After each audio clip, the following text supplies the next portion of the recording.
Hello and welcome to Pellicar. This is Nuts and Bolts, episode 11. This is the show where we talk about world building as it pertains to RPGs, storytelling, and Dresden's Tale in particular. I'm your guide, Lewis Nichols. I've been living the dream for about 35 years now. I've been involved in gaming of one sort or another for most of those. I've run some great campaigns. I've done some writing, published a few things. Am I an expert? In some cases, I'm confident I'll say yes. In others, not so much. However, today we are talking about the geography of Muldav, and in that, you can trust me. That's right. Today we're going to run through a complete overview of the plain of Muldav, the home plain of the Kelds. Up until 2044, this was the entire known world of the culture. It has a varied climate, affected by both geography and season, and it is roughly the size of Europe. If you were to visit Muldav, the most striking difference from Earth is the astronomy. The sun isn't a star, but more of a blob, and its position is static for most of the year. Some have supposed that you're not really looking at a heavenly body, but instead a gash in the sky revealing what lies beyond. This theory is challenged by the changing of the seasons as the sun moves to the south during the fall and north again in the summer. Each morning, the source of light and heat spins to life, turning the night sky into day. At night, the sun fades, revealing the night sky. Early in each of the 12 months, the sky is full of auroras, shooting stars, and other ethereal sources of light undulating in the sky. The general movement is south to north. The nocturnal light show lessens throughout the month until the last week is bathed in the deepest dark. Weather-wise, prevailing winds blow from the southwest. These warm winds create warmer climates in the south. Now we'll get into more local weather as we talk region to region. And there are a few places that are either perpetually warm or perpetually cold. But most of the continent sees two distinct seasons, divided by a month of spring and a corresponding month of fall. In these areas, winter is winter and summer is summer. In other words, there is no long-term statistical difference between the weather in November and the weather in February, or for the summer, May to August. Weather patterns come and go, and some years are better or worse than others, but overall, each month is equally unpredictable. When I first started out on this script, it was turning into an unacceptably long video, so we are going with a rapid succession, going from region to region, getting straight to the point. Many of these regions will end up with their own videos, so there's no reason to get into too much detail, considering that the alternative is a runtime that'll scare too many people away. Our first region to discuss is Aukland. It is highly developed, not only because it's a part of Dresden's Tale, but because it was the setting of much of the original campaign that led to the creation of this world. It is the home of the city of Fensil. It possesses millions of acres of excellent grazing land and is the home of the Great Swamp, birthplace of the Ronningen people. Unlike most regions, Aukland's weather is dominated by the sea. Cloud cover and precipitation is determined by large storm systems coming off from the east coast. The winters here can be rough, much like New England in the United States, reaching cold and frigid temperatures, but the snow rarely lasts more than a week without a significant melt-off. The most striking natural wonders here are a toss-up between the Great Swamp and the Hickson Canyon system in the far south. Momentarily moving east, our next region is the Topaz Islands, named for the prevalence of the precious gemstone. In some places, this occurs as great spires of amber-colored gems. In others, higher quality stones are highly mineable and scattered throughout the islands.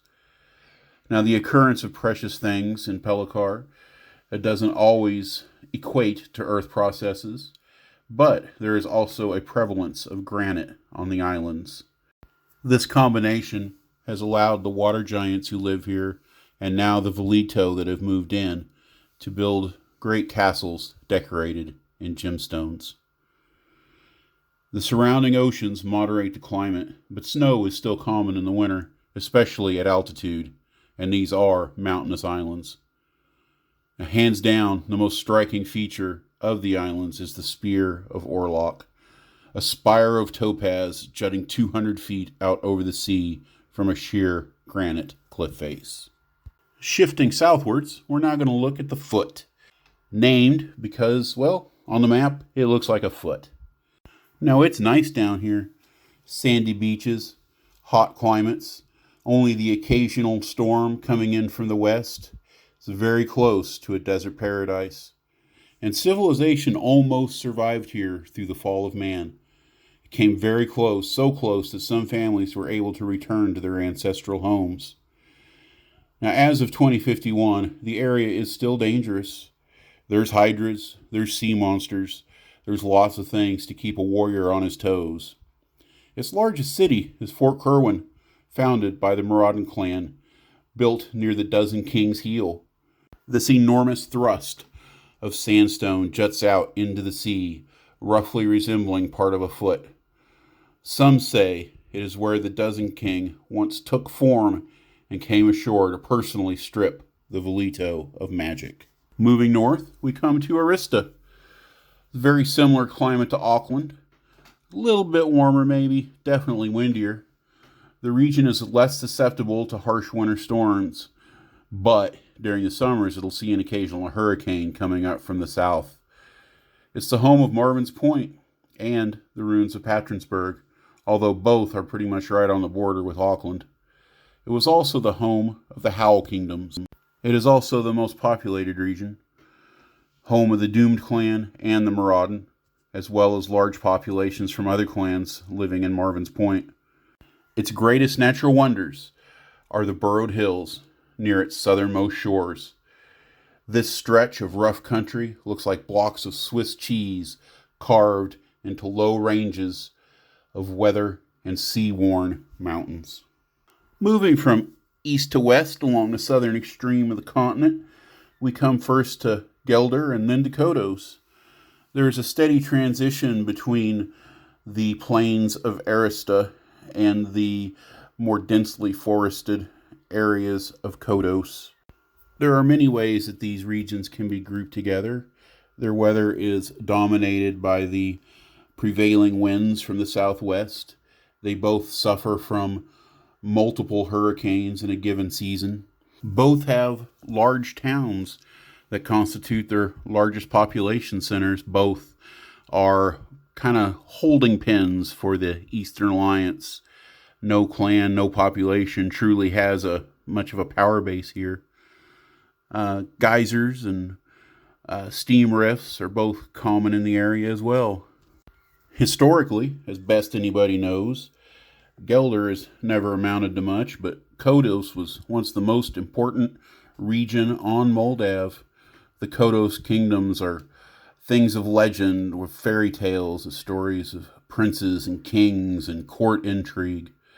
But now, it's not much more than a storm-swept wasteland. The most amazing sight in Gelder? The Haloi Basin. Great geysers shooting forth into the sky. Very similar in Kodos, you have Mud Bubble Valley. Great pockets of sulfur expanding underneath the mud, rising up, forming into globules, bursting, exploding across the landscape. It's hard to believe that in this harsh landscape that the lands will ever regain their previous glory, but there are already populations centered around mineral resources beginning the climb back into settlement. Where the Western Trojans meet the sea, you have the Partisans. Thousands of islands, most of them small, some tiny, make up a complicated archipelago dotted with water geysers, shallow water reefs, atolls, and still active volcanoes. Mix in the occasional hurricane, and you have a perfect home for sea-going kelds. This region has active shipping routes moving through it. It's the quickest way to get from Arista to Kraus and Seti. Despite the storms, despite the navigational hazards, some of these islands are destined to be great trading ports. Perhaps it'll even be Geysers Bay, named for the predictable spout of water shooting into the sky hundreds of feet every day at exactly noon. Next up, Kraus, home of the Black Flag clan. Now, north of the Trojans, you find a much more peaceful landscape. Forests, temperate summers. Yeah, cold and snowy winters. Maybe cold enough to ice skate, but it's not going to freeze up the seas. Overall, it's a nice place to live. They export hardwoods. They have access to minerals in the Trojan Mountains immediately to their south. And they have great ports and harbors to move out their goods. In fact, one of them is this region's natural wonder, Aukland Harbor, an amazing natural harbor made stunning by the Arch of Ut, a great white marble arch associated with Pope Ut, in a story that I'll have to make up someday. I'll have to tell you someday. Continuing east, we have another largely unpopulated land. We have Seti, and nearby the Ida Mountains. Both areas have camps, primarily from the Black Flags in Kraus and from the legends of Oster. They hunt large animals. They mill the lumber. They mine the mountains.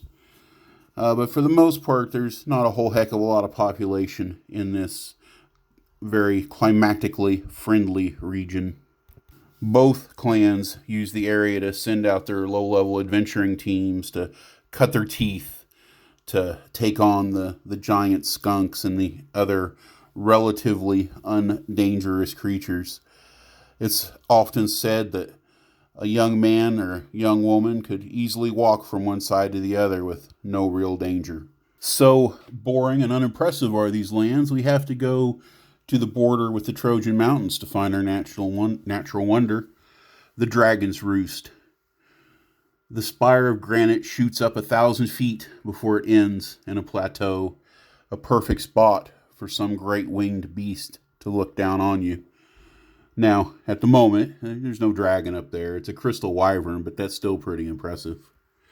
Next on our list, Oster, home of the Legend Clan. The climate here is a little drier, more grasslands than forests. It's a land of trade. Important trade routes, both sea and on land, pass through here. The dominant clan, the Legend Clan, is fairly drama-free. With the island of Cadiz nearby, there's always somebody passing through. To go along with the quiet demeanor of the region, we have a barely noticeable natural wonder. From the surface, the Oster Caves look like nothing more than a hole in the ground. And to date, there's only a few miles of caverns that have been explored. But the signs are there, both from creatures encountered within the cave and auguries conducted by powerful priests and priestesses. This cavern system could be the most extensive ever found. In keeping with the general trend north of the Trojans, Fensil is another lightly wooded region, fairly uninhabited, just some scattered small farms along the road to Tarikia. You have heavier forest in the east, a lot of Stone Clan lumber camps here. You also have fishing villages along the eastern and western shores. By far, the most interesting thing is the Undead Field, a huge, cloudy, black, billowing mass, a pillar of darkness shooting into the sky. This is the home of Mortis, the Spireman of Oggs, the home of the Citadel of Shades. Plenty more on that in future shows. Moving north, we go to Tarikia. This mountainous region of jungles and swamps is claimed by the Campbell clan. They moved up here years ago and reclaimed a ancient city, renamed it Camberg. It's at the head of the only navigable river on the entire continent. Now, why on earth is this jungle? Farther north we went, the colder it got. Well, Tarikia is an exception. Nobody's quite sure why it's warm. Some say that the heat emanates from the ground itself. That land is flatter in the south and the east, but it's still steamy hot. For natural wonders, you've got your pick. Is it the river? Let's talk about the river first. It runs more or less east to west through the region. As the land rises upriver, it doesn't really change much. From the perspective of a traveler, it just looks like the mountains are getting higher and more severe.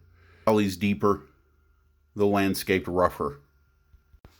There are dozens of settlements hugging the river. Just beyond them, the land shoots into the sky, sometimes gaining thousands of feet in just a few miles. If you don't want to talk about the river, we could talk about Canal City. You can see it on the map. That little spot there where the north and the south look like they should come together, but they really don't. That's only a few 100 feet wide, just wide enough for the big ships to pass through. There's no records of how long it's been there. Tarikia itself is a wonder that every Keld should visit in their lifetime. And speaking of natural wonders, you might be wondering how long this video is going to go. Well, we're done. It's not everything, but it's the core of the continent complete. That great expanse to the north, cleverly called the Northlands, well, it needs its own show. Tristani? We'll do a show one day on the river dogs. That's their home, and we'll give you all the information right then and there. The blue snakes? We've talked about the blue snakes a little bit before. I promise you, we will again. But all that's for later.